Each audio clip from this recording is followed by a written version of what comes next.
باللہ من الشیطان الرجیم بسم اللہ الرحمن الرحیم الحمد للہ علی ما انعم ولہ الشکر علی ما الہم والثناء بما قدم من عموم نعم ابتدأها والسبوغ علی ان اسداها وتمام منن والاها جمع عن الإحصاء عددها ونأى عن الجزاء أمدها وتفاوت عن الإدراك أبدها وندبهم لاستزادتها بالشكر لاتصالها واستحمد إلى الخلائق بإجزالها وثنى بالندب إلى أمثالها ثم الصلاة والسلام على سيدنا ومولانا أبي القاسم محمد اللهم صل على محمد وآل محمد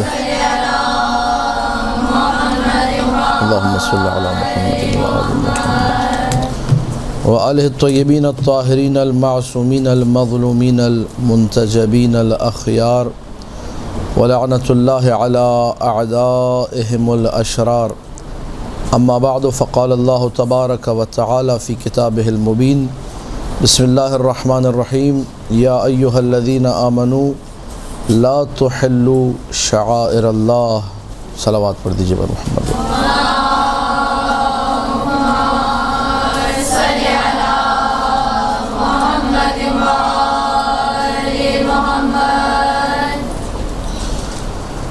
سورہ مائدہ کی ایک آیت کو سرنامہ کلام قرار دیا گیا آج کی اس گفتگو کے لیے، جس کا عنوان ہے مجالس سے عزا اور عزاداری کو درپیش خطرات۔ اللہ سبحانہ و تعالیٰ اس آیت میں پیغام دے رہا ہے کہ یا ایھا الذین آمنوا، اے ایمان والو، لا تحلوا شعائر اللہ، جو چیزیں شعائر اللہ ہیں، جو چیزیں یاد خدا کا باعث بنتی ہیں، ان کی بے حرمتی نہ کرو، ان کے احترام میں کمی نہ کرو۔ لہذا ہر وہ کام جو کہ شعائر اللہ کی بے حرمتی کا باعث بنے، تعظیم میں کمی کا باعث بنے، وہ ممنوع ہے اور غیر جائز ہے۔ سورہ حج کی 32ویں آیت میں ہے من یعظم شعائر اللہ فإنہا من تقوی القلوب، جو تعظیم شعائر کرے تو یہ تقوی قلب کا باعث ہے۔ اب یہ کہ کون کون سے ایسے خطرات ہیں کہ جو مجالس عزا کو یا عزاداری کو درپیش ہیں۔ جب ہم لوگ مجلس عزا کو مد نظر رکھتے ہیں تو ہمارے سامنے ایک خاکہ آتا ہے مجلس عزا کے حوالے سے کہ کسی نہ کسی جگہ یہ مجلس ہو رہی ہوگی، کوئی نہ کوئی بانی ہوگا اس مجلس کا، کوئی نہ کوئی پڑھنے والا ہوگا اس مجلس کا۔ مجالس عزا اور عزاداری کو درپیش خطرات۔ مجالس عزا چونکہ شعائر اللہ میں سے ہے، عزاداری سید الشہداء بھی چونکہ شعائر اللہ میں سے ہے، لہذا اس کا احترام ضروری ہے۔ ہر وہ عمل جو انسان کو خدا کے قریب کرے وہ شعائر اللہ میں سے ہے۔ بعض روایات میں یہاں تک ملتا ہے کہ اول وقت کی نماز، اس کا خیال رکھنا، یہ بھی تعظیم شعائر میں شامل ہے۔ جو انسان اول وقت کی نماز نہیں پڑھ رہا، یہ شعائر اللہ کی اہمیت کو کم کرتا ہے، یہ تعظیم شعائر میں کمی کرتا ہے۔ تو ہم لوگ بہت سارے اپنے زندگی کے مقامات ایسے ہیں جہاں تعظیم شعائر کے باب میں کوتاہی کا شکار ہے، جس کے نتیجے میں توفیقات سلب ہوتی ہیں، جس کے نتیجے میں بدبختیاں آتی ہیں، جس کے نتیجے میں پریشانیاں، گرفتاریاں، دین سے دوری اور بہت سارے معاملات ہمارے خراب ہوتے ہیں۔ اب چونکہ اسپیسیفک ایک موضوع، خاص موضوع مجالس عزا اور عزاداری کو درپیش خطرات، تو جب آپ مجلس عزا کا ایک خاکہ اپنے ذہن میں بناتے ہیں تو چند چیزیں فوراً آپ کے ذہن میں آتی ہیں۔ کس جگہ مجلس ہو رہی ہے، پڑھنے والا کون ہے، رکھنے والا کون ہے، ان ساری باتوں کو جب آپ مد نظر رکھتے ہیں تو کچھ زاویے آپ کے سامنے آتے ہیں، اور اس میں کچھ چیزیں بسا اوقات ایسے سامنے آتی ہیں کہ انسان حیران بھی ہوتا ہے، پریشان بھی ہوتا ہے، اس مجلس میں جایا جائے یا نہ جایا جائے۔ بہرحال یہ ایک فقہی اس کا حکم کیا ہے اور معاشرتی اور ادبی اعتبار سے کیا صورتحال ہے، اس کو چھیڑنے سے پہلے ایک جملہ میں یہ کہہ دوں۔ مثلا کسی ایسے بندے نے مجلس رکھوائی ہے جو مال حرام سے مجلس کر رہا ہے، فقہی اعتبار سے گھر اس کا اپنا ذاتی ہے یا مال حرام سے بنا ہوا مجھے نہیں معلوم، چونکہ نہیں معلوم اس لیے جانے میں کوئی اشکال نہیں ہے، لیکن اس کے رزق روٹی کا میرے علم میں ہے کہ یہ سب حرام سے ہے، وہاں جا کے کھانا مثلا میرے لیے حرام ہو جائے گا۔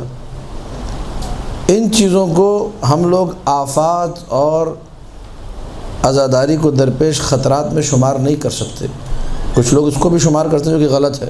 یہ مورد پیش اس لیے کیا گیا، ایک شخص کا فردی عمل ہے، اس کو بعنوان عزاداری کے خطرے کے پیش کرنا یہ غلط ہے۔ عزاداری کا خطرہ کس چیز کو کہا جائے گا؟ اس چیز کو کہا جائے گا کہ جس کی وجہ سے پورا عزاداری کا یا مجلس عزا کا ماحول کسی معاشرے میں ایسا تبدیل ہو کہ روح عزا ختم ہو جائے، وہ عزاداری کی جو ڈیمانڈز تھی وہ پوری نہ ہو، اس میں عزاداری کا جو ایک حلیہ ہے جو معصومین کی طرف سے ہمیں ملا ہے، جو ایک اسٹرکچر ہے، وہ اسٹرکچر ختم ہو جائے، تب کہا جائے گا ہاں یہ چیز عزاداری کے لیے خطرہ ہے۔ مثال کے طور پر کچھ مثالیں میں دے رہا ہوں جن کا حقیقت سے کوئی تعلق نہیں ہے، میری ذہن کی بنائی ہوئی مثالیں ہیں، اگر ایسا ہو جائے تو یہ عزاداری کے لیے مثلا خطرہ ہے، من باب المثال پیش کر رہا ہوں میں، اس کا حقیقت سے کوئی تعلق نہیں ہے۔ اگر ایسا ہو جائے کہ سب جو ہے عزاداری میں کالے کپڑے چھوڑ کے رنگ برنگی کپڑے پہن کر آئیں، کہا جائے گا یہ عزاداری کے لیے خطرہ ہے، یہ روح عزا کے خلاف ہے۔ یا عزاداری میں مثلا جو عام طور پہ نیاز پیش کی جاتی ہے، اس کے علاوہ جو ہے لوگ بوفے لگا کے اور جو ہے رنگ برنگی غذائیں کہ جس کو دیکھ کے کسی کے تصور میں ہی نہ آئے کہ یہ عزاداروں کے گھر کا کھانا ہے یا یہاں پر کوئی پکنک منائی جا رہی ہے، کوئی خوشی منائی جا رہی ہے، ایسا اگر کہیں ماحول ہو، یہ روح عزا کے خلاف ہے۔ یا مثلا عزاداری میں کوئی آ کر ایسی حرکت کرے، کوئی ایسی مجلس پڑھے جس میں لطیفے سنا کے لوگوں کو ہنسا کے وہ قہقہے لگوا کے پاگل کر دے اور مصائب پڑھے بغیر چلے جائے، یہ روح عزا کے خلاف ہے، یہ عزاداری کے خلاف ہے۔ کچھ اس قسم کی چیزیں میں تھوڑا سا مینٹلٹی کو سیٹ کرنا چاہ رہا ہوں کہ ہم لوگ پہلے اس کو انالائز کریں کہ کون سی چیزیں ہیں جو عزاداری کے لیے خطرہ ہیں۔ ہماری سب سے بڑی مشکل یہ ہے کہ جو عنوان ہوتا ہے ہم اسے سمجھتے نہیں ہیں، جو چیز مجھے بری لگتی ہے میں کہتا ہوں یہ عزاداری کے لیے خطرہ ہے، جو چیز آپ کو بری لگے یا جو چیز مجھے بری لگے وہ عزاداری کے لیے خطرہ نہیں۔ عزاداری کے لیے خطرہ وہ چیز ہے جو عزاداری کو ختم کر دے۔ مجالس عزا کے لیے خطرہ وہ چیز ہے جو مجالس عزا کو اس محوریت سے، اس مرکزیت سے دور کر دے کہ جس کے بعد مجلس عزا سے نعوذ باللہ لوگ دور ہونا شروع ہو جائیں، مجلس عزا حسین میں شریک نہ ہوں۔ اب کچھ باتیں ہیں جو تلخ باتیں ہیں، ان کو کر رہا ہوں میں، اب ویڈیو بنے گی کیا ہوگا خدا بہتر جانتا ہے، اللہ بچائے گا، واللہ یعصمنا من الناس، خدا ہمیں لوگوں کی شر سے محفوظ رکھے۔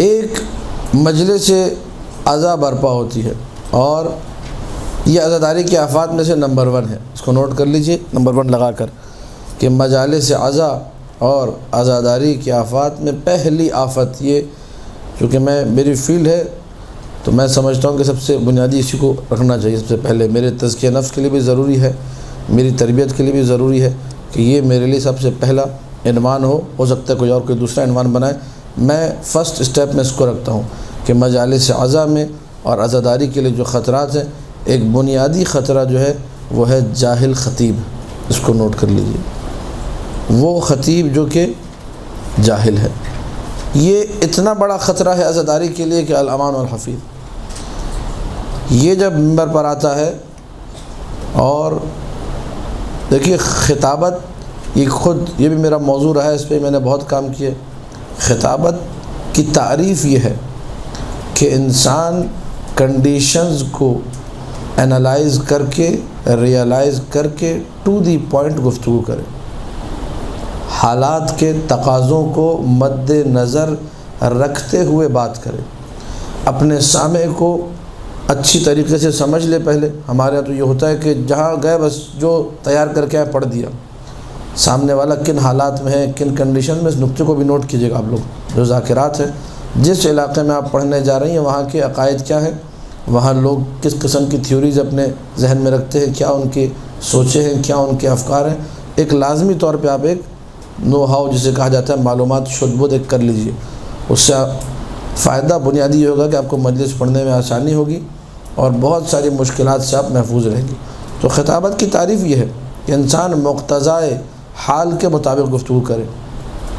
خطیب گیا ممبر پہ، اب اس نے ایسی باتیں شروع کی کہ جس کی وجہ سے لوگ متنفر ہونا شروع ہوئے۔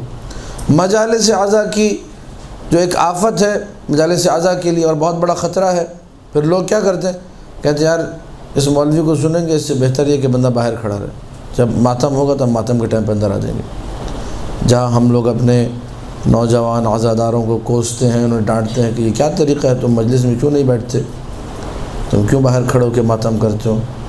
ہم نے کبھی اپنے آپ کو نہیں کوسا، ہم نے کبھی اپنے آپ کو نہیں ڈانٹا، کبھی اپنے نفس کے شیطان کو ہم نے خبردار نہیں کیا، اسے نہیں جھنجھوڑا کہ اس کی ایک وجہ کہ نوجوان باہر کھڑا ہے اندر نہیں آ رہا، تم خود ہو جو ممبر پہ بیٹھے ہو، ایک خطرہ تم خود ہو۔ لیکن کیونکہ تم اپنے وجود کے علاوہ باقی سب کو عزاداری اور مجالس کے لیے خطرہ سمجھتے ہو، اور سب سے بڑا محافظ عزاداری موالی حیدر کرار عاشق حسین بن علی آپ اور آپ کی ذات مبارک ہے۔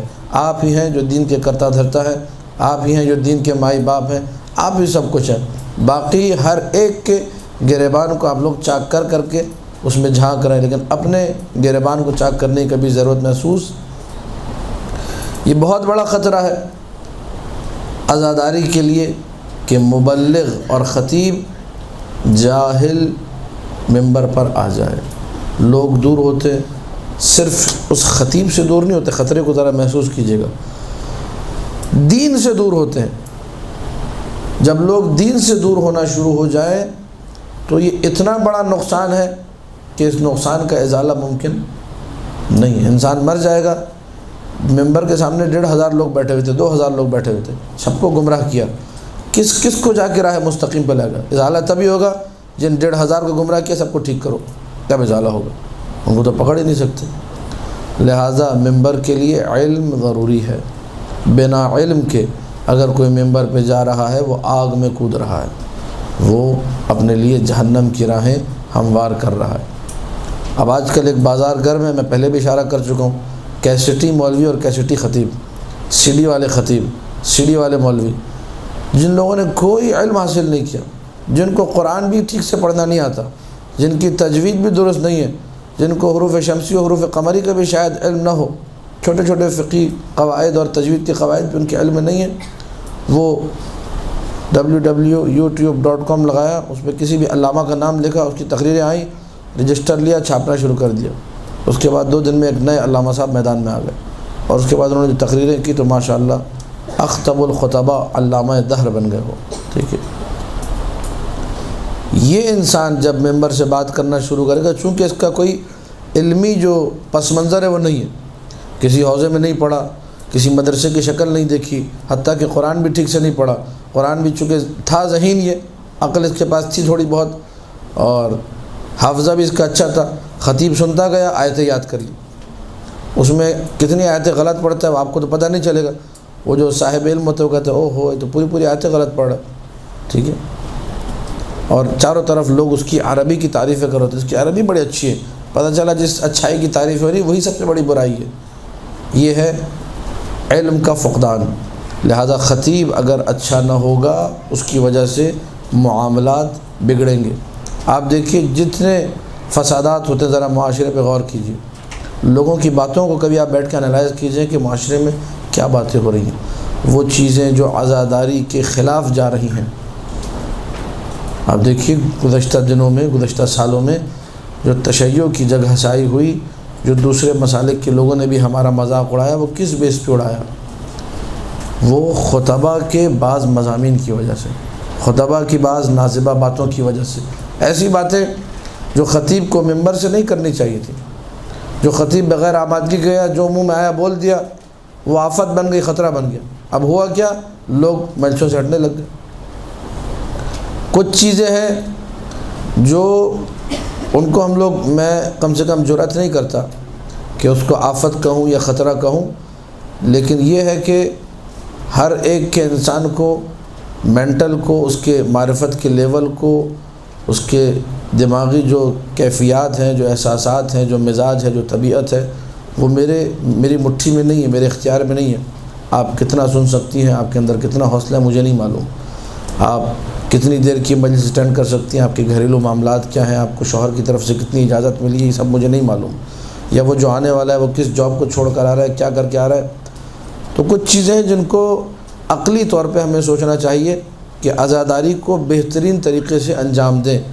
اب مجلس کا ٹائم رکھا جی 8 بجے شروع کی، مثلا 10 بجے، اور خطیب بٹھایا مثلا 11 بجے، اور جو نا ماتم شروع ہوا 12 بجے، 6-7 گھنٹے کی جب آپ مجلس رکھیں گے، اس کے بعد اینڈ میں نیاز، تو بہت سارے لوگ پھر مجلس سے کٹیں گے، یہ خود ایک خطرہ ہے یہ۔ لیکن میں جرأت نہیں کروں گا کہ یہ کہوں کہ لمبی مجالس نہ رکھیں، نہیں، اگر آپ رکھ رہے ہیں مینٹین کر کے ایسا سلسلہ کہ آپ کے پہلے حلقے کے لیے کچھ الگ سامعین ہیں، دوسرے کے الگ سامعین ہیں، تیسرے کے الگ سامعین ہیں، یا کچھ بھی ایسا سلسلہ 3 خطیب ہیں، مختلف لوگ آئیں گے، اس سے ہمیں کوئی اعتراض نہیں، بلکہ خوشنودی خدا کا باعث عمل ہے، بہترین عمل ہے۔ لیکن اگر آپ ہی کے خاندان والے اور اسی کو آپ نے ایسا کیا کہ اگلے سال بندہ آتے ہوئے سوچے کہ یار میں کس ٹائم پہ جاؤں، پچھلی دفعہ میرے 3 گھنٹے ضائع ہوئے تھے، میں بیٹھ کے باتیں کرتا رہا، مجلس تو سننے کو مجھے نہیں ملی، 3 گھنٹے بعد آپ نے مجلس شروع کروائی۔ تو کچھ ہمارے وہ اعمال ہیں جو دخیل بن جاتے ہیں، ان کو آپ لوگ خود انالائز کیجئے، یہ میرا موضوع نہیں ہے۔ فردی اعمال، کسی نے مجلس لیٹ کرا دی، کسی نے کچھ کرا دیا، ابھی بنیادی چیزیں ان پہ ہم لوگوں نے فوکس کرنا ہے۔ نمبر 1، خطیب جاہل۔ جاہل خطیب کیا کر سکتا ہے، اس کی کارستانیاں کیا کیا ہو سکتی ہیں؟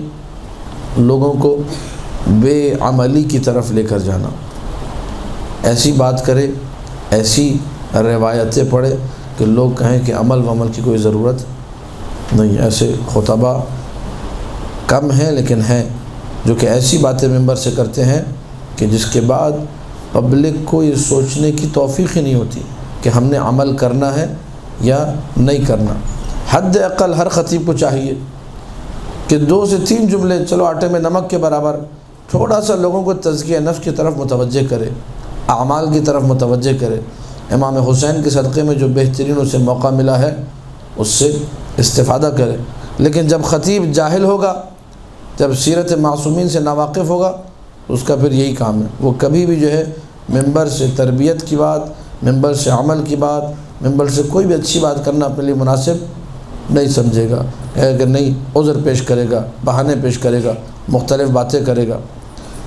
جاہل ہوگا، فضائل پڑھے گا تو غلط اینگل سے پڑھے گا، جاہل ہوگا، مصائب پڑھے گا تو اس میں زبان حال اور شاید مولانا نے یہ کہا ہوگا، اور شاید کر کے وہ اپنی ایک پوری کتاب بنا لیتا ہے مصائب کی، جس کا مقتل میں کوئی سر پیر ہمیں نہیں ملتا۔ یہ جہالت کے نتیجے میں مجالس عزا کو جو درپیش خطرات ہے، اس میں ایک بنیادی خطرہ جاہل خطیب ہے۔ یہ جاہل خطیب جو ہے اپنے گرد سینکڑوں خطرات کو رکھے ہوئے، یعنی اگر اسی جاہل خطیب پر گفتگو ہو کئی گھنٹے تو اسی میں سے آپ کو نکال کے بتاتا رہوں گا کہ اس جاہل خطیب کا یہ نمبر 1 نقصان ہے، یہ نمبر 2، نمبر 3، 40-50 نقصانات خالی جاہل خطیب کے ذکر ہوں گے کہ اس جاہل خطیب کی وجہ سے معاشرہ کتنے نقصان کا شکار ہے۔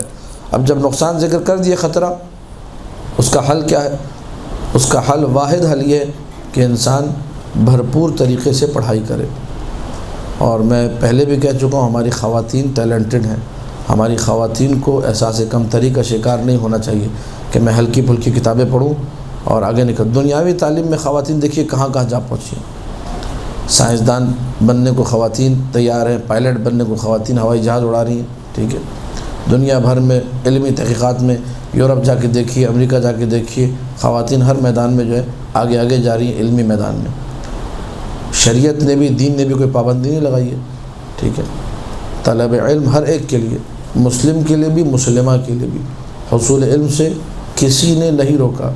یہ ہماری خواتین کے اس کو مائنس پوائنٹ کہیے کہ وہ آگے نہیں بڑھتی زیادہ۔ 100 میں سے میں نے دیکھا شاید کوئی 1 ہے جو علمی میدان میں آگے بڑھتی، باقی بس تجوید سیکھ لو، 4 فقہی مسائل سیکھ لو، 5 جو ہے نا مسئلے سیکھ لیے، بس ہمارے لیے اتنا ہی کافی ہے۔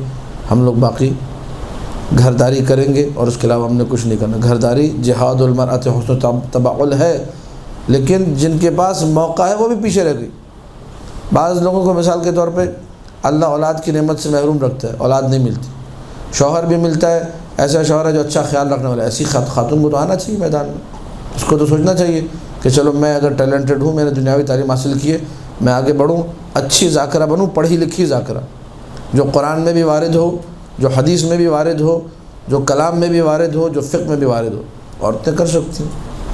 اور بہت ساری مثالیں میں پہلے یہاں پر آپ کے سامنے دے چکا ہوں کہ مراجع اپنی استانی کہا کرتے تھے، شہید اول کی بیٹی کو ست المراجع کہا جاتا تھا، مراجع کی استانی۔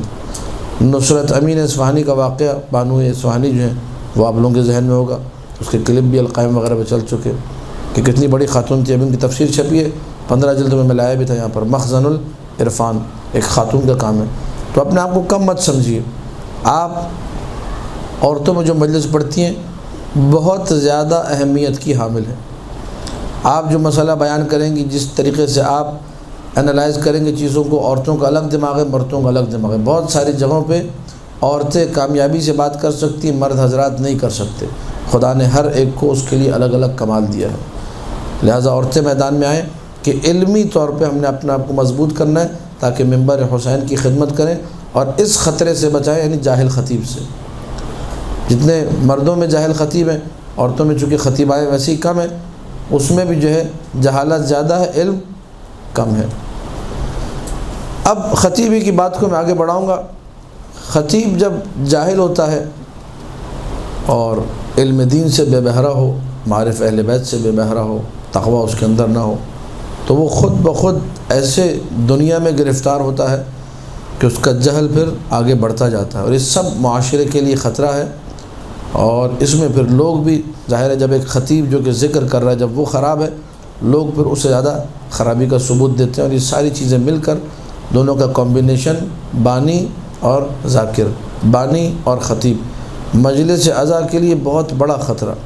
مجلس کو اہانت کی نگاہ سے دیکھنا، مجلس کی توہین کرنا، مجلس کے بارے میں یہ سوچنا کہ یہ ایک جو ہے پیسہ کمانے کا ذریعہ ہے، یہ کون لوگ کرتے؟ بانی اور ذاکر دونوں مل کر۔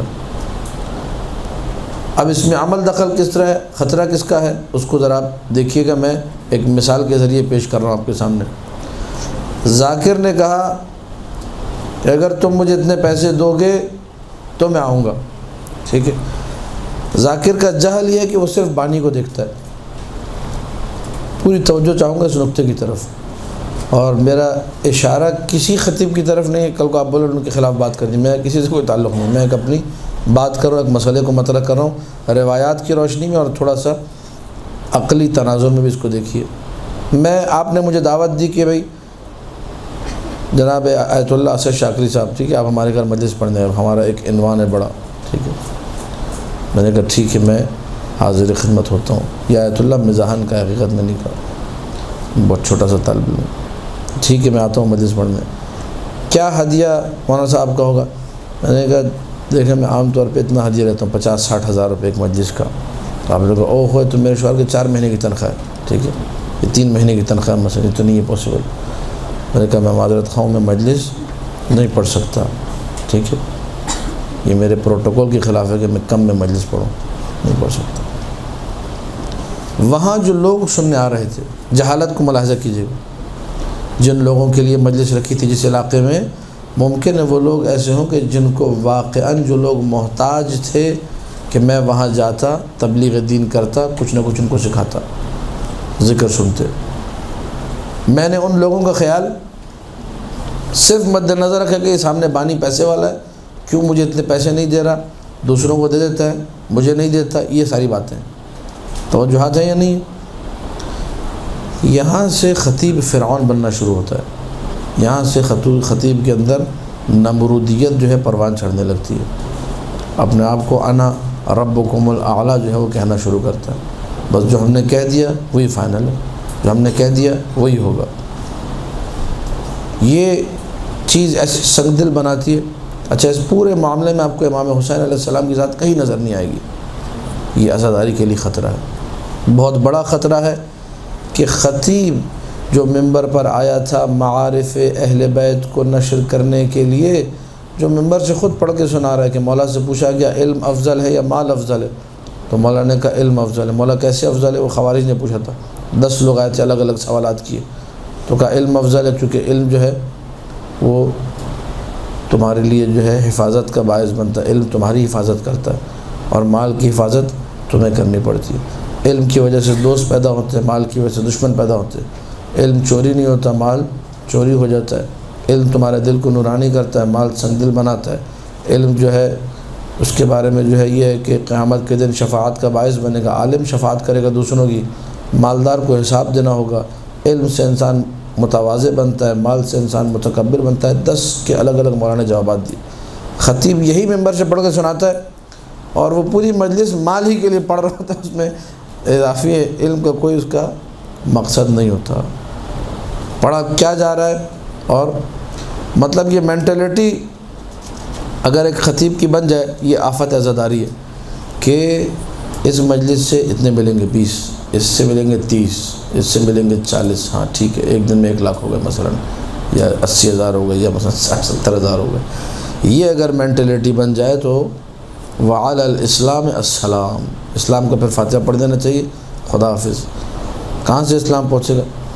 جو بتانے والا ہے، جو مبلغ ہے، جب اس کی آنکھ میں آنسو نہ ہو، وہ کیسے تقاضا کر رہے لوگوں سے کہ ان کے دلوں میں تقویٰ آئے گا، وہ لوگ متقی بنیں گے، پرہیزگار بنیں گے، تزکیہ نفس بنیں گے؟ یہ خود اپنے آپ کو آخری حد تک لے جا چکا ہے۔ تو یہ خطیب جاہل کی پہلی بنیادی ترین آفت ہے عزاداری اور مجالس عزا کے لیے۔ لوگوں کی ذمہ داری یہ ہے کہ اچھے خطبہ دیں۔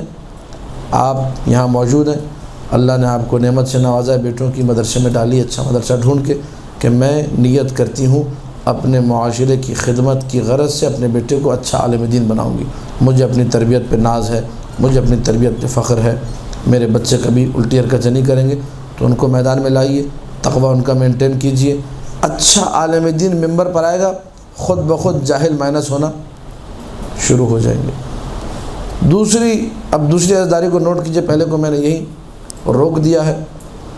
دوسری چیز جو عزاداری کے لیے انتہائی بڑی آفت ہے، وہ یہ کہ ایسے موضوعات کو ڈسکس کیا جائے کہ جن کا اس ممبر سے کوئی تعلق نہیں ہے۔ یہ ممبر حسین سلام اللہ علیہ فضائل اور مصائب کے لیے ہے، خاص طور پہ عشرہ اولیٰ جو میں پہلے بھی کہہ چکا ہوں۔ اس کے بعد باقی دنوں میں آپ کو موقع ملتا ہے، آپ اخلاقی بات بھی بتائیے، آپ اس میں نماز کا بھی ذکر کیجئے، آپ اس میں تربیت بھی کیجئے، تبلیغ بھی کیجئے، سب کچھ کیجئے۔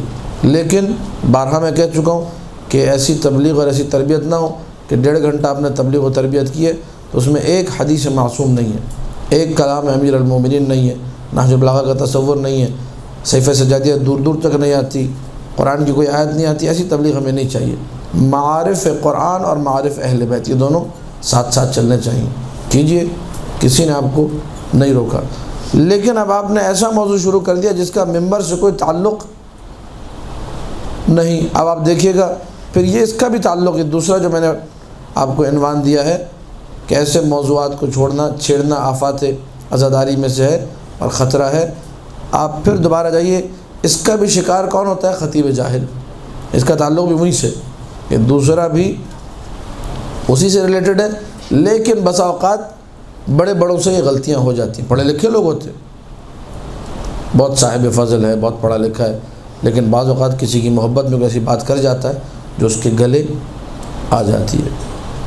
مثلا کسی سیاسی رہنما سے اس کی عقیدت ہے، اب ممبر سے سیاسی رہنما کی عقیدت کو ڈسکس کرنا فضول ہے، یہ آپ کے گلے آ جائے گا۔ آپ کے سامنے جو لوگ مجلس حسین میں بیٹھے ہیں، ضروری نہیں ہے کہ وہ سارے کے سارے اسی سیاسی رہنما کو مانتے ہو۔ اور سیاسی رہنما چھوڑیے، آج کل لوگ مراجع میں پھٹا کر رہے ہیں، کسی ایک مرجع کا نام لو کہتے ہیں دوسرے کا ذکر کیوں نہیں کیا، اس کا ذکر کر دو تو کہتے ہیں اس کا ذکر کیوں نہیں کیا۔ ممبر ان باتوں کی جگہ، تمام مراجع ہمارے لیے قابل احترام ہے، مرحومین کے لیے فاتحہ پڑھانی ہے تو جتنے متقدمین سب کے لیے پڑھائیے، دعا کروانی صحت و سلامتی کی تو سب کے لیے کیجیے۔ جو ایک میرا مرجع میں اس کے لیے دعا کراؤں باقی کے لیے نہیں، پتہ چلا جی وہی فرش اعضا پہ مجلس ختم ہونے کے بعد پھٹا شروع ہو گیا، لڑائی شروع ہو گئی۔ تو ایسے موضوعات کو چھیڑنا جو ممبر کے موضوعات نہیں ہے، یہ بہت بڑا خطرہ ہے۔ سیاسی باتیں ممبر سے آ کر کرنا، ممبر سے ایسی بات کرنا کہ جس کی وجہ سے لوگ جو ہے سیاسی جھگڑے کا شکار ہو جائیں، ایک دوسرے کو گالیاں دیں، اس کے بعد یعنی مجلس میں ہم لوگ تقویٰ لینے گئے تھے، پتہ چلا وہاں سے لڑتے جھگڑتے نکلے، یہ عزاداری کے روح کے منافی ہے۔ یا فرض کیجئے اگر کوئی ایسی مثال آپ کے سامنے آ جائے کہ مجلس اعضاء میں کسی سیاسی جماعت کے نعرے لگ رہے ہوں، کیسا لگے گا آپ کو؟ آپ کہیں گے بابا اس کا عزاداری سے کیا تعلق ہے؟ اس کا عزاداری سے کوئی بھی تعلق نہیں ہے۔ سیاسی جماعت کا نعرہ مجلس حسین میں کیا کام کر رہا ہے؟ اس کا مجلس حسین سے کوئی تعلق نہیں ہے۔ ایسا کوئی نعرہ مجلس میں نہیں لگنا چاہیے، سیاسی نعرہ۔ ہاں نعرہ حیدری لگے، وہ ہمارا عقیدتی نعرہ ہے، یا علی مدد، نعرہ تکبیر ہے، نعرہ رسالت ہے، یہ نعرے ٹھیک ہے۔ لیکن کوئی ایسا نعرہ جس کا اس مجلس حسین سے کوئی تعلق نہیں ہے وہ لگے گا، آپ بھی اعتراض کریں گے کہ بھئی اس نعرے کی یہاں کوئی گنجائش نہیں ہے۔ لہٰذا ایسے موضوعات جو سیاسی موضوعات ہیں، اور میں نام لیے بغیر اور اشارہ کیے بغیر آپ لوگوں کو کہوں گا کہ آپ وہ کلپس دیکھیے جن کی وجہ سے اس سال جھگڑے ہوئے لوگوں میں، اس سال باتیں ہوئی سوشل میڈیا پہ، تو ان میں آپ کو یہی عنصر نظر آئے گا کہ ممبر سے ایک سیاسی بات کی گئی جس کی وجہ سے پھر اختلاف پیدا ہو۔ ممبر سے یہ بات نہیں کرنی آپ نے، یہ آفت ہے اور خطرہ ہے عزاداری کے لیے۔ خاص طور پہ عشر اولیٰ، وہاں تو بالکل یہ بات مت کیجیے، کیونکہ وہ ساری دنیا نکل کے آتی ہے۔ جو شیعہ سارا سال نہیں نکلتے وہ عشر اولیٰ میں نکلتے، تو وہاں جھگڑے کا خطرہ بہت زیادہ ہے۔ ممکن ہے آپ کسی چھوٹی مجلس میں کریں، وہاں کسی کو پتہ بھی نہیں چلے، بات گول ہو جائے۔ ایک کمرے میں 5 بندے بیٹھے ہوئے تھے، وہیں پہ 5 بندے لڑے اور کہانی ختم ہو گئی۔ لیکن جب آپ عشر اولیٰ میں کرتے ہیں جہاں 5-5 ہزار 10-10 ہزار کا مجمع ہے، وہاں خطرہ اور آفت اور زیادہ بڑھ جاتا ہے۔ تیسری چیز جو کہ بہت بڑا خطرہ ہے عزاداری کے لیے، متنازعہ موضوعات کو کسی ایک پلڑے میں رکھ کے جانچنا اور ممبر سے ڈسکس کرنا، یہ عزاداری کے لیے خطرہ ہے، مجالس اعضاء کے لیے بہت بڑا خطرہ ہے۔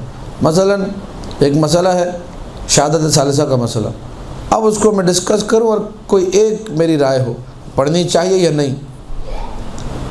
متنازعہ موضوع چھیڑ دیا، اور وہ چھیڑا بھی ایسا کہ میں اپنی سائڈ بیان کروں کہ میری رائے یہ ہے، تو لازمی سی بات ہے جس مسئلے کے اندر تنازع ہے قوم کے اندر، آپ کے سامنے 25 لوگ ایسے بیٹھے ہوں گے کہ جو نہیں مانتے ہوں گے، آپ کے خلاف ہوں گے، نتیجتاً مجلس باعث بنے گی لڑائی جھگڑے کا، مجلس باعث بنے گی سیاستوں کے نظر ہونے کا، مجلس باعث بنے گی ایک دوسرے کے اوپر تھوکنے کا اور کیچڑ اچھالنے کا۔ مجلس اعضاء کا یہ مقصد نہیں ہے۔ مجلس اعضاء مودت اہل بیت کا درس دیتی ہے، مجلس اعضاء محبت کے لیے ہے، مجلس اعضاء اظہار عقیدت کے لیے ہے۔ مجلس اعضاء اس کے لیے نہیں ہے کہ ہم لوگ بیٹھ کے جو ہے پھر موضوعات کے اوپر لڑتے رہیں۔ تو اچھا، اس میں بہت سارے موضوعات ایسے بھی جو متنازع نہیں ہیں لیکن بعض لوگ اس سے متنازع بنا دیتے ہیں۔ مثلا اگر آپ نے کسی جگہ پردے کی بات کی تو وہ جو انتہائی بے پردہ ہے خاتون اور جو پردے کو بالکل پسند نہیں کرتی ہے، وہ کہے کہ چھوڑو یہ فضول کی باتیں، پردہ نظروں کا ہونا چاہیے، حیا آنکھوں میں ہونی چاہیے، یہ ظاہری پردے سے کچھ نہیں ہوتا۔ میں نے بہت ساری پردے دار خواتین دیکھی، یہ وہ کہہ رہی، میں نہیں کہہ رہا، جو انتہائی مثلاً بے حیا ہوتی ہیں، اس طرح کے جملے آ کے آپ کو کہے گی، اور واقعاً بعض اوقات نکل بھی آتی ہیں ایسی خواتین، پردہ ہوتا ہے لیکن حیا نہیں ہوتی، اور برعکس بھی ہے، انتہائی بے پردہ لیکن انتہائی باحیا بھی ہے، دونوں چیزیں دیکھی گئی ہیں۔ تو ایسے معاملے میں اس کی پرواہ ہم نے نہیں کرنی، آپ نے اپنا میسج پہنچانا ہے، یہ فردی ہے۔ پھر کہوں گا یہ تاکید میں اس لیے کر رہا ہوں کہ ہم لوگ انالائز کر سکیں، خلط نہ کریں، مباحث کو گڑبڑ نہ کریں۔ یہ ایک بندے نے آ کے اعتراض کیا، خطیب کو اس کی پرواہ نہیں کرنی، کیونکہ وہ قربتاً اللہ ایک کام کر رہا ہے، اور ایک بندے نے اگر 100 میں سے اٹھ کے اعتراض کیا، وہ ہر جگہ ہر بات پہ اعتراض کرنے والا ملے گا، حتیٰ کہ زیارت جیسا شعار عظیم اس کے بارے میں کوئی اختلاف نہیں کرے گا، میرے ساتھ ہوا اس پہ بھی اختلاف کرنے والے لوگ مل گئے۔ جب میں نے زیارت کے حوالے سے روایتیں پڑھی تو کیسے ہو سکتے، یہ کہاں سے پڑھ دیا، وہ کہاں سے پڑھ دیا، اتنی زیادہ فضیلت، اتنا زیادہ غلو کر دیا آپ نے زیارت کے بارے میں۔ لوگ بعض اوقات اس کو بھی ہضم نہیں کرتے۔ تو اگر ایک بندے نے ہضم نہیں کیا تو ہمیں پریشان ہونے کی ضرورت، یعنی یہ موضوع ہماری نگاہ میں متنازعہ موضوع نہیں کہلائے گا۔ متنازعہ موضوع وہ ہے کہ جہاں 2 بندے بیٹھے تو ایک سائڈ پر، دوسرا دوسری سائڈ پر۔ اب پاکستان میں کتنے کروڑ مثلا شیعہ ہیں، ان کروڑوں شیعوں کے اندر یہ مسئلہ مختلف فی ہے، کوئی کچھ کہہ رہا، کوئی کچھ کہہ رہا۔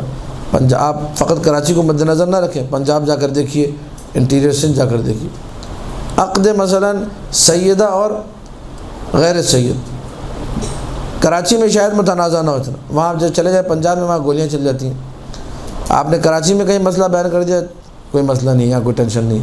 پنجاب میں جائیں گے تو یہ آفت بن جائے گا زرداری کے لیے۔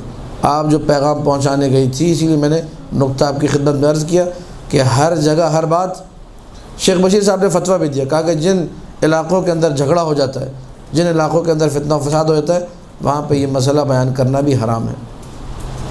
دیکھیں آپ فقیہ کی نگاہ کو، ہم لوگوں نے مجالس اعضاء کے ذریعے خون خرابہ نہیں کرنا، لوگوں کو دست و گریباں نہیں کرنا ہے کہ ایک دوسرے کے گریبان میں ہاتھ ڈال کے لڑائی جھگڑا شروع کر دیں۔ ولو حق بات آپ کہیں گے میں تو حق بات کر رہی تھی، ہر حق بات کرنے کی نہیں ہوتی، بہت ساری حق باتیں ایسی ہوتی ہیں جو آپ نے نہیں کرنی ہے، صبر کرنا ہے، اور ماحول بنانا، اگر آپ سمجھتی ہیں کہ یہ حق بات ہونی چاہیے، اس کے لیے بھی ماحول بنانا پڑے گا۔ بغیر ماحول بنائے کوئی بات آپ نے بابانگ دہل دھڑلے سے جو ہے ایک دم جا کے کر دی، پتہ چلا وہ حق بات جو ہے نا آپ کو کوسوں پھر دور کر دے تبلیغ کے مرحلے سے۔ ایک بات ایسی ہے کہ اس کی وجہ سے زندگی بھر جو ہے نا اس کا تاوان پھر دینا پڑا۔ لہٰذا انسان اجتناب کرے۔ نمبر 3، متنازعہ موضوعات سے، کہ میں نے متنازع بات ممبر سے کرنی ہی نہیں ہے، میں کسی کو ڈسٹرب نہیں کروں گا۔ زنجیر زنی قمر زنی مجھے پتہ ہے میری قوم کے درمیان کراچی میں بھی مختلف فی مسئلہ، اب اگر میں اس کی حمایت میں تقریر کروں جا کے تو گلے کو آ جائے گی، جو مخالف ہے بولیں گے کیسے حمایت کر دی۔ اگر اس کے خلاف بات کروں جو حمایتی ہیں وہ آ جائیں گے۔ لہذا ممبر سے ان چیزوں کو ڈسکس کرنے کی ضرورت نہیں ہے۔ یہ عزاداری کے لیے خطرہ اس اعتبار سے ہے کہ پھر وہ عزاداری میں آنے والے لوگ، ہمارا مقصد کیا ہے دیکھیے کہ میں نے مجلس عزا برپا کی ہے، ہر بندہ اس مجلس میں شریک ہو، ہر بندہ آئے مجلس عزا حسین سے استفادہ کرے۔ ایک متنازع بات کی آدھے بندے کاٹ دی میں نے، وہ میری مجلس میں نہیں آئیں گے۔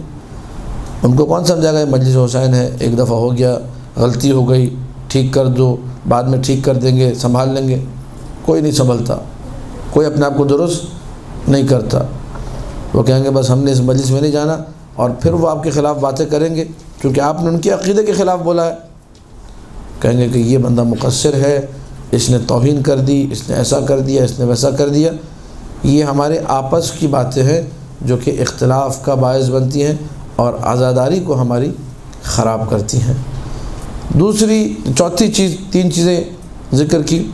چوتھی چیز جو مجالس اعضاء کے لیے انتہائی خطرے کا باعث ہے اور مجالس اعضاء کی رونق کو جسے کہا جائے کم کر دے گی، اور ہمیں مکمل طور پر جسے کہا جائے دین سے بھی بس اوقات دور کر سکتی ہے۔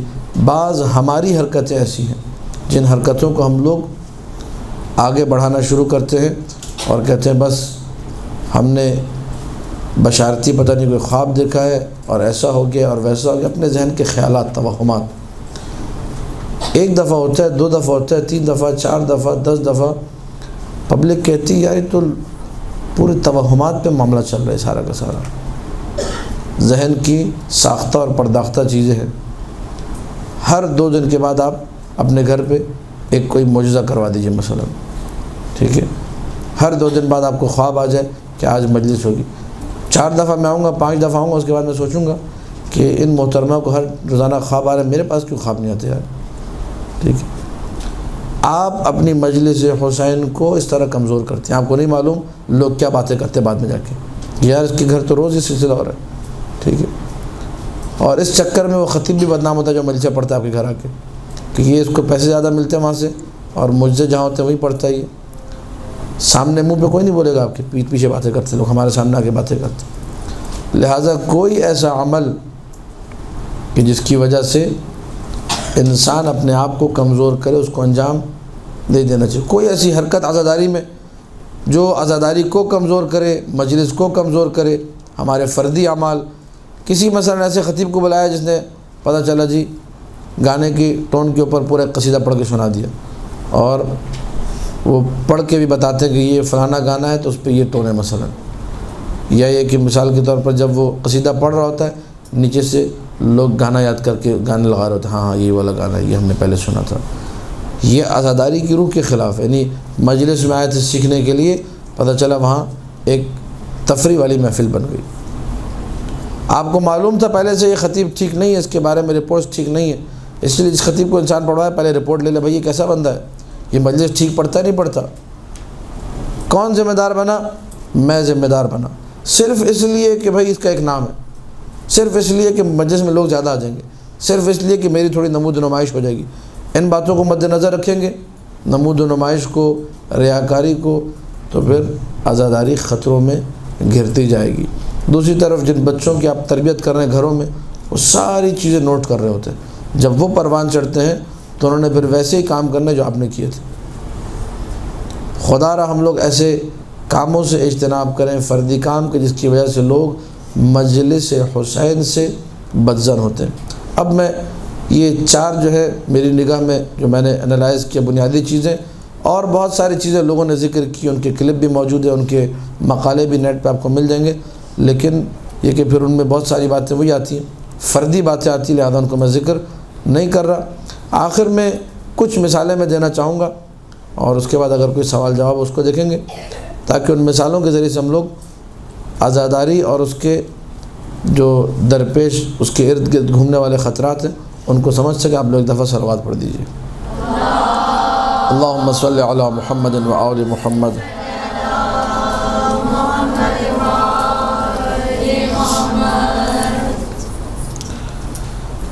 خطرہ کیسے بنتا ہے مجلس کے لیے؟ ہماری گفتگو اس کی مثالیں کچھ پیش کرنی ہے۔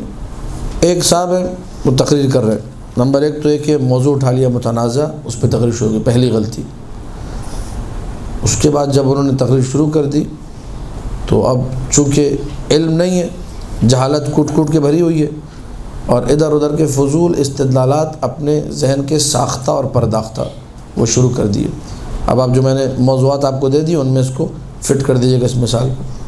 کہنے لگے کہ جو ہے نا شہادت ثالثہ پر استدلال ہو رہا ہے، آپ دیکھیے، اور اس میں مجلس، اسی مجلس میں جو پھڈا ہوا پھر وہ بھی سنیے گا۔ کہنے لگے کہ جاؤ نجف سے لے کر قم، اور پتہ نہیں قم سے لے کر نجف اور شام اور پتہ نہیں بحرین اور لبنان جتنے حوزات ہیں تمام مراجع سے جا کر پوچھو۔ اور اس کے بعد جو ہے انہوں نے یہ ایک خطیب کو ایسا نہیں ہونا چاہیے کہ کسی عالم کو بیٹھ کر، مرجع کو بیٹھ کر چیلنج کرے۔ اس کے بعد گھٹنا اٹھا کے اپنا اسٹیج پہ رکھا، کہا کہ یہ مراجع قوم و نجف کی گردن پہ میرا گھٹنا ہے، بھی اس طرح بات کر رہا ہوں میں۔ ایسا انسان کیا تبلیغ کرے گا؟ ایسا انسان کیا لوگوں کو دین سکھائے گا جس کو اتنی تمیز نہیں ہے کہ ممبر پہ بیٹھا کیسے جاتا ہے، ممبر کا ادب کیا ہے؟ خیر بعض لوگ تو بیٹھتے بھی نہیں، کھڑے ہو کے مجلس پڑھتے، ان کو پرواہ نہیں ہے کہ ہم نے کیا کرنا ہے۔ اس کے بعد اس نے استدلال کرنا شروع کیا۔ اب آپ سنیے گا غور سے، یہ خطروں کی مثال پیش کر رہا ہوں۔ استدلال کیا ہے؟ کہا کہ تمام مراجع سے جا کے پوچھو کہ نماز میں سورہ کہف پڑھ سکتے نہیں پڑھ سکتے۔ اب یہ ایک تو متنازع سے ٹاپک اپنا لیا، دوسرا استدلال وہ کر رہا ہے جو استدلال انتہائی احمقانہ ہے۔ تمام مراجع جا کے پوچھو سورہ کہف پڑھ سکتے نہیں پڑھ سکتے؟ جی پڑھ سکتے ہیں، تو اس میں کتے کا ذکر آتا ہے صحابہ کہف کے۔ اب سنیے گا، آپ ذرا دیکھیے گا انسان کس قدر جہالت کا شکار ہوتا ہے اور کہاں جا کے مار کھاتا ہے۔ لوگوں نے کہا ہاں بھائی، اور خور نعرے لگ رہے ہیں، اور ایک مجلس عجیب و غریب مجلس ہوئی ہے، چیلنج کرتا ہوں اور فلانا کرتا ہوں، اور یہ گھٹنا بھی رکھ دیا اور جو نا حرکتیں بھی کر دی ساری فضول۔ جب نقطہ یہ لگایا آخر میں آ کے، جب کتے کا نام نماز میں آ سکتا ہے تو علی کا کیوں نہیں آ سکتا؟ یہ کتنی بڑی تقصیر ہے، آپ دیکھیے کس قدر جہالت ہے، کتنی بڑی تقصیر ہے، کتنی بڑی توہین ہے۔ تمہیں شرم نہیں آتی؟ تم کس کو ملا رہے ہو کس کے ساتھ؟ دیکھیے یہ وہ جہالت ہے۔ اسی مجلس میں لوگ کھڑے ہو گئے، کہنے لگے ہم نے تیرے باپ کے پیچھے نماز پڑھی، وہ نہیں پڑھتا تھا، ٹھیک ہے شہادت ثالثہ۔ اس نے لوگوں کو بولا کہ جو پڑھتا ہے وہ حلالی حلال زیادہ ہے، جو نہیں پڑھتا پھر وہ ایسا ہے۔ وہ لوگوں نے وہاں لڑائی جھگڑا شروع ہو گیا، اس کو بھاگنا پڑا وہاں سے، مجلس پوری خراب ہو گئی۔ یہ خطرہ ہے عزاداری کے لیے، ایسی بات کرنا، اس طریقے سے کرنا، یہ سب کیا ہے؟ یہ اپنے آپ کو بس حق پر سمجھنا، یہ انا ربکم الاعلیٰ کی مثال ہے۔ یہ فرعونیت کی انتہا ہے، کہ انسان کہے کہ بس جو ہم نے کہہ دیا وہی فل اینڈ فائنل ہے، دوسروں کی بات جو دوسرے اختلاف کر رہے ہیں اس کو مد نظر ہی نہ رکھے۔ شہادت ثالثہ کا موضوع پتہ ہے آپ کو، متنازع موضوع، تو خدا را کبھی اس ٹاپک کو ڈسکس ممبر سے نہیں کرنا۔ آپ کا علم محدود ہے، مراجع کیا ہے؟ بہترین جواب کیا ہے؟ آپ جس کی تقلید کرتے ہیں اس سے جا کے رجوع کر لیں، اور اگر آپ تقلید نہیں کرتے، مرضی ہے پڑھنا ہے پڑھا، نہیں پڑھنا نہیں پڑھا، ہمارا کوئی مسئلہ نہیں ہے۔ سب سے بہترین جواب، تقلید کرتے ہیں مرضی کے مسئلے پہ عمل کریں، نہیں کرتے آپ کی مرضی، جب آپ تقلید ہی نہیں کرتے ختم، پڑھے یا نہ پڑھے کوئی ایشو نہیں ہے. اپنی جان چھوڑائیں، پیچھے ہٹ جائیں. کسی ایک سائڈ کی آپ نے فیور لینا شروع کی، پاکستان کا میں پورا ماحول بتا رہا ہوں، اپنے بر صغیر کی بات کر رہا ہوں. بہت سارے علاقے اتنے خطرناک ہیں کہ وہاں تو مولوی صاحب رکھیں وہ واجب سمجھ کے پڑھاتے ہیں، جبکہ کسی فقیر نے آج تک واجب نہیں کہا. پستول ان کی کن پٹی میں کہا اگر پڑھاؤ گے تو یہاں رہو گے، ورنہ نہیں پڑھائی تو نہیں رہو گے. ایسے معاشرے میں، اتنے عجیب و غریب معاشرے میں انسان کو نہایت ہی احتیاط سے کام لینا ہے. الاحتیاط طریق نجات. دوسری ایک اور مثال ابھی حال ہی میں پیش ہے، اس کو بھی آپ لوگ سن لیجئے. ممبر پہ جب انسان جائے پورے تواضع کے ساتھ جائے، توسل کرتا ہوا جائے، اللہ تو بچا لینا، میری کوئی اوقات نہیں، کہیں کوئی گڑبڑ نہ ہو جائے، ڈرتے کانپتے اس طرح جائے ممبر پہ. کبھی اپنا سینہ چوڑا کر کے نہ جائے کہ میں تو آج یہ کر دوں گا اور وہ کر دوں گا. کبھی اپنے آپ کو جو ہے نا وقت کا سب سے بڑا خطیب بن کے سمجھ کے نہ جائے کہ میں سب سے بڑا خطیب ہوں. اپنے آپ کو اس اگر منظر سے دیکھے گا، سب سے بیکار مجلس پھر وہی ہوتی ہے. اور جہاں انسان ہانپتے کانپتے جاتا ہے پریشان، مولا بچا لیجئے گا، مولا آج کی مجلس اچھی ہو جائے، سب سے اچھی مجلس وہی ہوتی ہے. تواضع کے بغیر انسان جب مجلس میں جائے اور پھر غرور علمی کا جب شکار ہو جائے، لوگ بھیجتے ہیں پرچیاں، جی سوالوں کا جواب دیجئے، پتہ چلا 25 پرچیاں آ گئی. آپ متواضع اگر ہیں، سوال کا جواب نہیں آتا، طریقہ یہ ہے. جتنے بڑے علامہ دہر بن جائیں، مجھے نہیں معلوم. مجھے اس مادے کو اپنے اندر مضبوط کر لیں، اس کو ایلفی کی طرح سمت بونڈ وغیرہ جو لگانا ہے سب چپکا لیں اس کو اپنے ساتھ، کہ جب آپ کو سوال کا جواب نہیں معلوم تو ادھر ادھر کی فضول جو ہے بات کرنے کی ضرورت نہیں ہے. کہ میں نے اس سے یہ سنا تھا، اور بعض علماء یہ کہتے ہیں اور بعض علماء یہ کہتے ہیں، اور اس مسئلے میں اختلاف ہے، اور کچھ کی رائے یہ ہے. اور بھائی مجھے نہیں آتا، کیوں کچھ کی رائے تم بیان کرو؟ جو نہیں آتا مجھے نہیں آتا. یہ اگر آپ کے اندر مادہ ہے، عزاداری بڑی آفات سے محفوظ رہ جائے گی. کوئی انسان بات جو اسے ڈھنگ سے نہ آتی ہو اس کو نہیں کرنی چاہیے. کوئی بات جو ایسی ہے جس کے بارے میں پورے یقین اور پورے بھروسے کے ساتھ وہ بات کرنا نہیں جانتا، اس کو وہی روک دو. بابا مجھے نہیں آتا، نہیں آتا. ابھی کسی نے، میں اسلام آباد گیا تھا ایک لیکچر دینے، جامعۃ الکوثر کے المصطفیٰ آڈیٹوریم میں، وہاں بلایا تھا مجھے. وہاں لیکچر دیا تو وہاں لیڈیز تھی ساری، پورے یہ راول پنڈی، اسلام آباد، لاہور وغیرہ کی ساری خواتین تھیں، مدارس کی ساری پرنسپل بیٹھی ہوئی تھی. وہاں کسی نے سوال کر لیا، وہ آئے انما کیا ہے وہ نطعمکم علی وجہ اللہ والی جو آیت ہے سورہ دہر کے بارے میں، کس کے بارے میں مفسرین کیا اختلاف. تو میں نے کہا مجھے نہیں پتہ. تو میں نے کہا کیا مطلب؟ میں نے کہا مجھے نہیں پتہ، مطلب مجھے نہیں پتہ. نہیں ہم لوگوں کے سامنے نہیں بول سکتے. میں نے کہا میں تو بول سکتا ہوں، اگر آپ نہیں بول سکتے میں بول سکتا ہوں. اس میں کوئی شرم کی بات نہیں، اس میں کوئی عار نہیں. ہم لوگ کو ماں کے پیٹ سے کیا عالم الدہر بن کے آئے تھے؟ علامہ ہلی نکلے تھے ماں کے پیٹ سے؟ نہیں. جاہل لوگ ہیں، آہستہ آہستہ پڑھتے ہیں، کتابوں کا مطالعہ کرتے ہیں، سیکھتے ہیں. بہت بڑی آفت اور خطرہ عزاداری کے لیے ہے کہ خطیب اپنے آپ کو اس بلندی پہ سمجھے کہ جس نے مجھ سے جو پوچھا میں نے اس کا اپنی یعنی شرعی ذمہ داری سمجھ لے کہ میں نے جواب دینا ہی دینا ہے. نہیں آتا چھٹی کرو بھائی، نہیں آتا مجھے، کسی اور سے پوچھ لیں آپ، میرے علم میں نہیں ہے. اس میں آپ کی عزت ہے، اس میں آپ کا وقار ہے کہ اگر آپ کو نہیں آتا ہو ٹھیک ہے، ہاں ذرا یعنی غصے میں نہیں آتا ہو نہیں بولنا کہ اس نے کیوں مجھ سے ایسا سوال پوچھ لیا کہ جو مجھے آتا ہی نہیں ہے. پیار محبت سے، میرے علم میں نہیں ہے، میرے ذہن میں اس وقت نہیں ہے، تھوڑا علمائی اگر لب و لہجہ بنانا ہو، میں اس وقت مستحضر نہیں ہوں، میرے جو ہے نا ذہن میں موجود نہیں ہے، میں مراجعہ کروں گا، میں دیکھوں گا، اس کے بعد بتاؤں گا، ختم. یہ زیادہ بہتر نہیں ہے.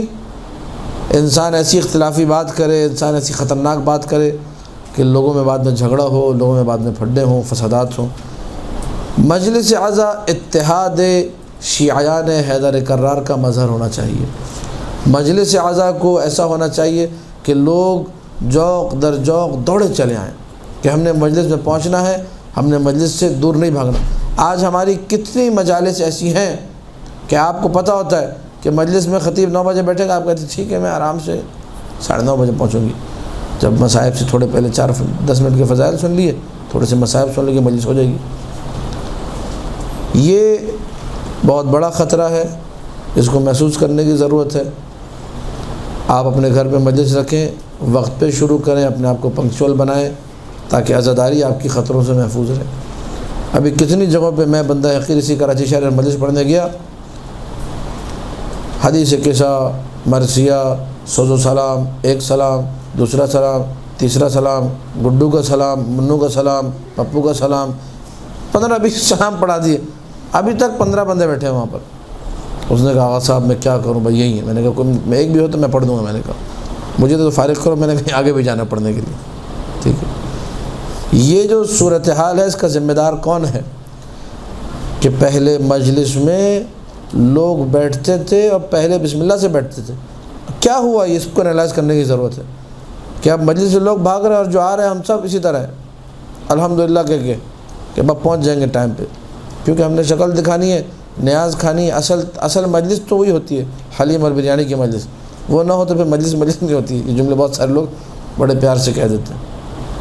اصل مجلس بسم اللہ الرحمن الرحیم میں خطیب سے شروع ہوتی ہے، اس کا اینڈ جو ہے الا لعنۃ اللہ علی القوم الظالمین یا وسيعلم الذین ظلموا ای منقلب ینقلبون۔ یہ وہ مجلس حسین ہے۔ اب جب آپ نے مجلس کو خراب کرنا شروع کیا، جاہل خطیب آئے، معاملات بگڑے، اثر کیا ہوا؟ اسی کراچی شہر میں ایسی مجلسیں ابھی منعقد ہونا شروع ہو گئی ہیں کہ جن میں خطیب کو بلایا ہی نہیں جاتا سرے سے۔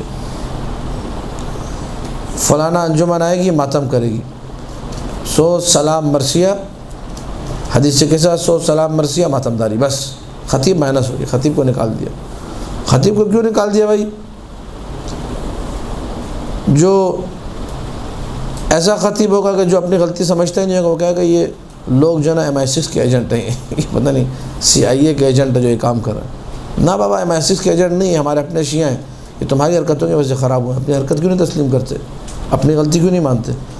جو تم خراب کاری کرو اس کو نام دے دو MI6 کا، یہ کہاں، یہ کون سا دین ہے؟ یہ جو بڑا غرق آپ نے کیا، امامہ لگا کے اس کو نام دے دو، یہ ہاں یہ MI6 نے کیا۔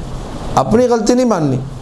یعنی مجھے تو یہ لگتا ہے کہ یہ MI6 کو ہم مولویوں نے خلق کیا ہے کہ اپنی جو غلطیاں چھاپ دے در MI6 کے اوپر، CIA کے اوپر۔ یعنی CIA والوں کو بیچاروں کو فرصت ہے، وہ امریکہ سے یہاں آئیں گے ایک مجلس خراب کرنے کے لیے ہماری۔ ہاں MI6 وہ انگلینڈ کا جو ادارہ ہے وہ آئے گا یہاں انچولی میں مثلا بلاک 20 میں ادھر آ کے مجلس آپ کے گھر کی خراب کے بعد، اتنا فضول ٹائم اس کے بعد، ٹھیک ہے۔ ہم لوگ اس قسم کی باتیں کرتے ہیں اور لوگ بھی مطمئن ہوتے ہیں ہاں یہ سازشی عناصر تھے، کچھ باہر سے آئے تھے۔ پوری دنیا چھوڑ کے ان کو یہی انچولی میں اور کوئی جگہ نہیں ملی، یہاں سازشیں کرنے آئیں گے۔ ہم لوگ خراب ہیں، ہمیں کسی MI6 اور CIA کی ضرورت، ہم خود ہی کرتا دھرتا ہیں، خود ہی معاملات کو خراب کرتے ہیں، خود ہی عزاداری میں ایسے کام کرتے ہیں، اس کی وجہ سے عزاداری خطروں کا شکار ہوتی ہے۔ اور اس کا بہت بڑا نقصان آج اگر ہمیں احساس نہیں ہوا، ہماری آنے والی نسلوں کو ہوگا۔ وہ لوگ عزاداری سے دور ہوں گی، وہ لوگ دین سے بے بہرہ ہوں گی، اور یہ وہ جرم ہے جو ناقابل معافی ہے۔ لہٰذا خلوص کے ساتھ خطیب بھی میدان میں ہے۔ میں آؤں گا، مجھے پیسے سے کوئی غرض نہیں ہے، قربۃ اللہ مجلس پڑھوں گا۔ اس کا مطلب یہ نہیں ہے کہ آپ اسے کچھ نہ دیں، آپ کی شرعی ذمہ داری الگ ہے۔ خطیب کی شرعی ذمہ داری ہے وہ بغیر پیسے کو نظر میں رکھے مجلس پڑھے۔ آپ کی شرعی ذمہ داری ہے آپ امام حسین کے لیے جتنا اپنی ذات کے مطابق ہدیہ دے سکتی ہیں دیں۔ آپ اس کو 50,000 دیں، 60,000 دیں، لاکھ دیں، ہمیں کوئی سروکار نہیں ہے، وہ آپ کی اپنی عقیدت ہے۔ لیکن خطیب کا ڈیمانڈ کرنا غلط ہے، ہر ایک کا وظیفہ شرعی الگ الگ ہے۔ آپ کر رہی ہیں امام حسین کی محبت میں نے خطیب کو دینا ہے، ذاکر حسین کا احترام کرنا ہے، میں اتنا کر رہی ہوں۔ انسان جتنا کرے، جتنا ہدیہ دے، میں کہتا ہوں کم ہے۔ جب ائمہ نے ہدیہ دیا ہے مجلس کے لیے، خود امام باقر علیہ الصلوۃ والسلام نے اللہم صلی علی محمد و آل محمد،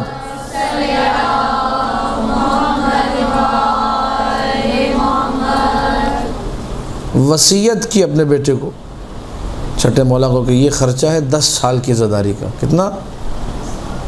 10 سال کی عزاداری کے پیسے وصیت کر کے گئے کہ مینا میں میرے لیے عزاداری کرو۔ امام باقر علیہ السلام کے لیے جب عزاداری ہو 10 سال اس کا خرچہ وہ دے کر جا رہے ہیں۔ امام حسین علیہ السلام کی عزاداری کا بھی یہ حکم ہے، بلکہ اس سے کہیں زیادہ شد و مت کے ساتھ، کیونکہ خود ائمہ نے اس کا حکم دیا، خود ائمہ نے مسلسل مولا حسین پہ گریہ کیا ہے۔ انسان جتنا کرے کم ہے۔ آتے تھے خود نوحہ خان حضرات، مرثیہ خان حضرات، ائمہ معصومین احترام میں کھڑے ہو جاتے تھے، پیسہ دیتے تھے، اپنا لباس، اپنا کرتا اتار کے دے دیا، وہ جبہ جس میں ہزار ہزار ختم قرآن کیے تھے، کیا کچھ نہیں دیا اماں نے۔ لہٰذا دینے والا اپنی ذمہ داری سمجھے۔ دینے والا جب کنجوسی کرتا ہے تو پھر مجھ جیسے بالکل جیسے کہا کم ترین تقوی والے، جن کے تقوی کا کوئی لیول ہی نہیں ہے، وہ کہتے ہیں یار اس کے گھر مجلس پڑی اور آنے جانے کا کرایہ بھی مجھے دینا پڑا، اچھا خدا پہ بھروسہ مجھے نہیں ہے، تقوی میرے اندر نہیں ہے، امام حسین کی عطا پر مجھے بھروسہ نہیں ہے، میں کہتا ہوں آئندہ اس کے یہاں مجلس نہیں پڑھوں گا۔ 2 سے 3 دفعہ میرے ساتھ ایسا ہوتا ہے، میں کہتا ہوں بس اب ڈیمانڈ کرنا شروع کر دو، یہ قوم انتہائی جو ہے نا عجیب و غریب قوم ہے، اس کا ایسے نہیں چلا سکتا۔ اس کے بعد میں ڈیمانڈ کرنا شروع کر دیتا ہوں، اور آپ لوگ بھی ماشاءاللہ ان قوم والے ایسے ہیں، وہ کہتے ہیں ہاں یہ ڈیمانڈ کر، یہ بڑا خطیب ہے۔ دونوں طرف عدم تقوی، یہ بہت بڑا خطرہ ہے عزاداری کے لیے، جس کی وجہ سے بسا اوقات مجلس کی اہانت ہوتی ہے۔ میں نے مجلس پڑھنی نہیں ہے، کیوں نہیں پڑھنی بھائی؟ یہاں پیسے نہیں مل رہے یا یہاں کم مل رہے ہیں۔ یہ وہ خطرات ہیں بندہ حقیر کی نگاہ میں جن سے ہماری عزاداری گھری ہوئی ہے۔ اس کو سبوتاژ کرنے کی ضرورت ہے تاکہ عزاداری پرخلوص اور اچھے طریقے سے انجام پائے۔ وآخر دعوانا ان الحمد للہ رب العالمین، سبحان ربک رب العزۃ عما یصفون، والسلام علی المرسلین، والحمد للہ رب العالمین۔ استغفر اللہ ربی واتوب الیہ۔